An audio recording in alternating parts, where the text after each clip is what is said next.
Welcome to the Helping Families Be Happy podcast, where we explore the often messy world of family, love, and relationships.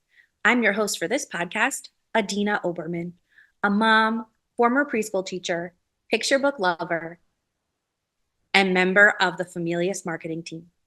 I'm also the creator of Big Books for Little Hands, a site dedicated to connecting parents and teachers with the best books for the ups and downs of life with young children. We welcome today's guest, Ashley Mireles-Guerrero. Ashley is a book person and is currently Director of Sales and Marketing for Familius Publishing, an author with over 13 published titles, including 100 First Words for Little Californians, the bilingual Proud to Be Latino, Food, Comida, and several titles in the ABC Primer series published by Familius. Ashley also serves on the board of directors for the Independent Book Publishers Association, or IBPA, and their governance committee, executive committee, and the IBPA Book Award Task Force. In 2023, after being frustrated by the lack of independent bookstores in their hometown of Fresno, California, Ashley co-founded Judging by the Cover, a bookstore, a BIPOC and queer-owned establishment dedicated to centering historically marginalized authors and publishers. Recognized as a 2022 Publishers Weekly Star Watch finalist and a 2024 Book Camp 40 Under 40 in Publishing nominee, Ashley continues to shape the future of publishing by advocating for an industry that is welcoming and accessible to all.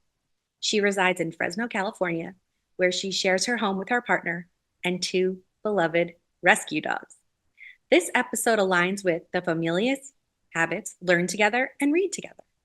You can learn more about the Familius 10 Habits of Happy Families by going to the Habit Hub blog on familius.com. Welcome, Ashley. Thank you so much for joining us. Hi. I know you sometimes host the podcast, so it's probably a little bit fun to be the guest. Yeah, it definitely is. So, people heard from my bio, I also work with Familius, but I also do so many other book things. So it's fun to not be on the working side of it today. Yes, absolutely. Ashley wears many hats. So I'm really excited to talk to you about your bookshop, Judging by the Cover books. And I think that I would love to start with asking you how you got started and if you can share a little bit about your mission and your goals. Yeah, so Carlos and I founded the bookstore after kind of a uprising of our local librarians. We have been recommending books to people for a while, helping other small businesses in Fresno get access to books for their store, either through Ingram or Fair or other ways that you can source books. But we've never actually sold them directly ourselves. It was always I can connect you to this author, or I can connect you to this publisher. And we were doing it so frequently that it just made sense to start figuring out a way to make our own bookstore. And then at the end, really in the middle of 2023, the Fresno Board of Supervisors put out a Library Restriction Act where they were going to allow people to challenge books in the libraries, and they started pulling books from the shelves. So we were talking to a few contacts we have here, and they were coming together to try to form a group and figure out how to get more of these books in the hands of kids, in the hands of readers. And we just thought this could be what we do. This could be our bookstore where we find all of these books who are historically challenged, historically marginalized, hard to find in Barnes & Noble, and that's all that we carry. And so it kind of started brewing then. We officially jumped ship to become a bookstore in November of 2023. And incidentally, at the same time, we had met Ken from Bink Tank, or from Bink, who is starting Bink Tank. And so that is a small business incubator for bookstores specifically, bookstores owned by BIPOC individuals, which there's not a lot of us. And he encouraged us to apply. We got in, and it just kind of skyrocketed from there. So what should have been a 12-month lean startup turned into like a 3-month turnaround where we went from concept to funding to like actively selling books regularly every month. And it's just continued to grow from there. So we've like established partnerships with our local PFLAG chapter. We're working with another local nonprofit called the South Tower Community Land Trust, who puts on the Queer Housing Summit every year. And then we're also the official bookstore of record for Fresno Lit Hop, which is it's kind of Fresno's literary festival. It's now in its 7th year, but for the past 6 years, they didn't really have a way to sell books. So Fresno has a lot of literary talent here. And people don't think about it because Fresno is like farmland. It's kind of like a joke, but Fresno is the armpit of California. But we have like national best-selling authors. We are the home to 3 national poet laureates. We currently are the home to like 10 different California poet laureates. And there's really nowhere you can go and buy these people's books. Barnes and Noble doesn't carry them because a lot of them are published by very small indie presses. And then the only other new bookstore in town is a children's bookstore. So they don't carry these books because they're adult titles, because they're poetry titles. And so for the first time since Lit Hop's inception, you're going to be able to buy the books of the people that are reading that day. So it sounds like it's been quite a journey already. And it's really clear how passionate you are about amplifying the voices that really deserve our attention and that have been underrepresented.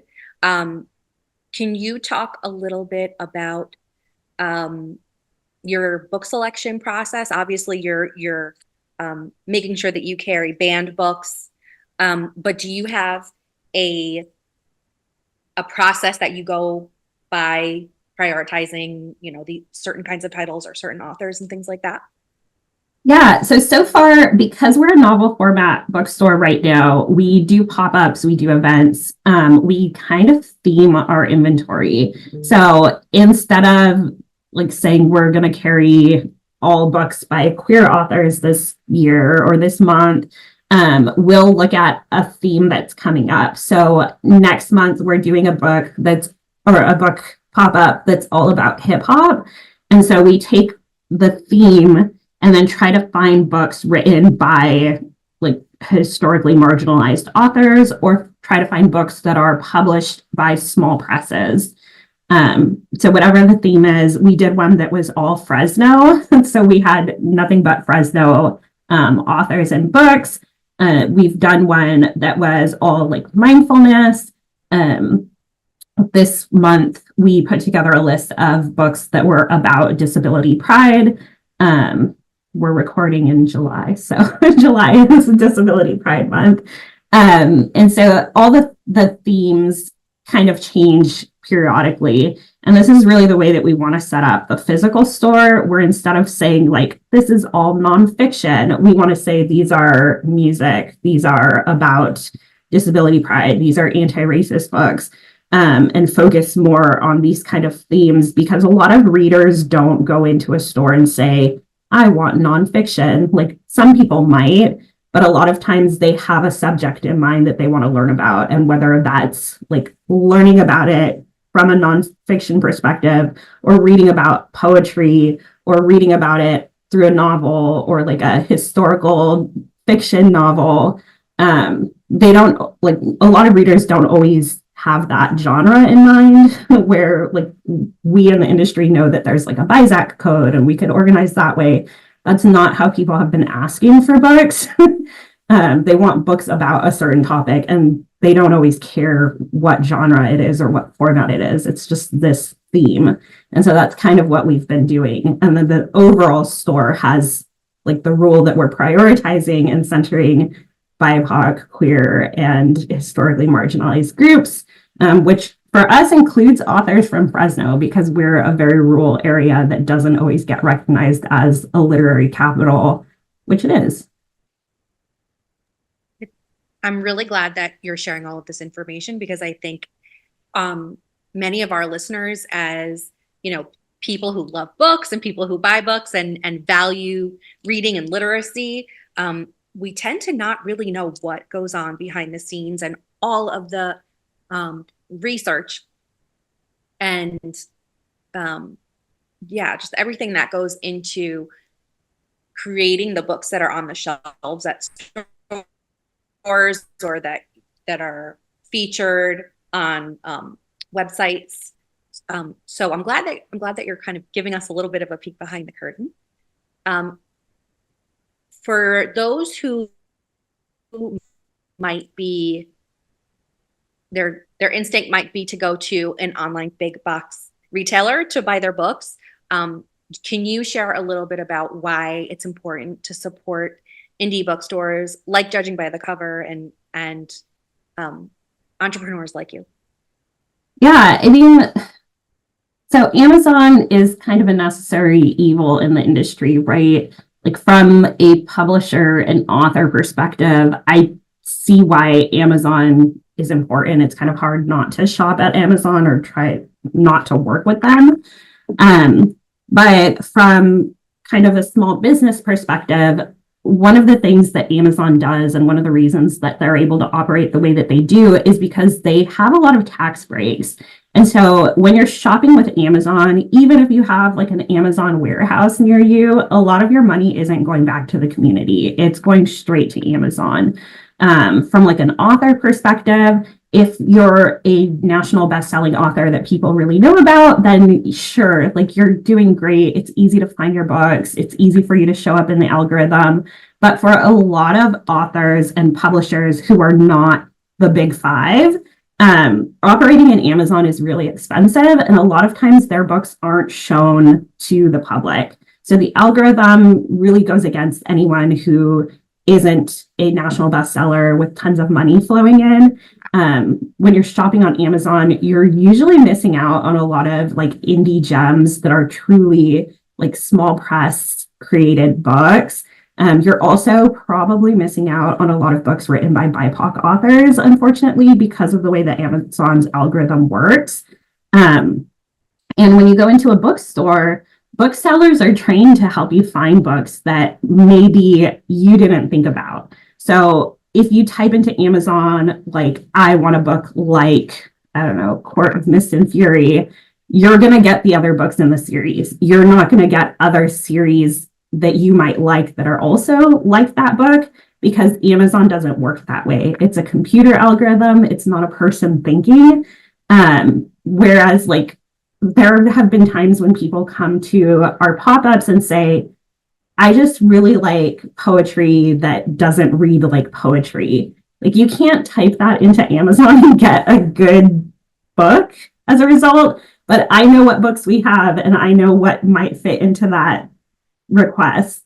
You know, like you can't type in Amazon book with a red cover and get the book that you're thinking of because the cover might have changed, and a bookseller will know that, but Amazon's literally just going to give you books with red in the title. Like there are a lot of reasons consumers should shop bookstores over Amazon, and I think the biggest one is that like people component more than anything else. That's very true. I have done that before. I have tried to Google a book and said, red cover with a bear on it. If I've seen something maybe like in a store window and couldn't find it, and very rarely do I find that book. So you're 100% right about the people component and just the huge knowledge base that booksellers like you have. As we begin to wind down, I want to make sure that you get to share anything else about yourself and about Judging by the Cover books that you wanted our audience to know. Yeah, so we're based in Fresno, California. If you're listening from Fresno, please come find us. We do events regularly around the city. And like I said, we'll be at Lit Hop. That is in October.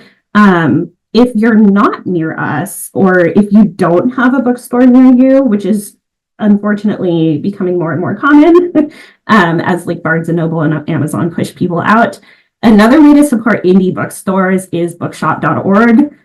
So they have tons of programs that benefit indie bookstores. bookstores who are part of the ABA can become affiliates. So if you shop with our bookshop link, for example, we get 30% of every sale that you make. If you don't pick a bookstore, if you're just generally shopping on bookshop.com, they put all of the profits into a profit sharing pool. And twice a year, every bookstore who's signed up as an affiliate gets a check from bookshop.org. So it's one of the ways that you can still shop online and still like shop all of these lists or bestseller lists and not give money to Amazon. You can give back to bookstores instead. They do a lot of really great work as far as working against book bans. And if you are an ebook reader, they're rolling out ebooks at the end of this year. So there will be an alternative to Kindle. So we're online at Judging by the Cover .books on both Instagram and TikTok. You can find us on LinkedIn at Judging by the Cover Bookstore. And we also have a YouTube channel, which I'm not quite sure what I'm doing with yet, but if you follow us, you will be able to see us talk about books there sometime soon. Thank you so much for being with us today, Ashley. As we conclude today's podcast, I'd like to thank Familius for their support in bringing this podcast to your ears and your heart. We'd be thrilled if you subscribed to the podcast and left us a review. And when you're ready for the next amazing book adventure, we'd be honored if you choose a book from Familius. One step at a time, we can make the world a happier place.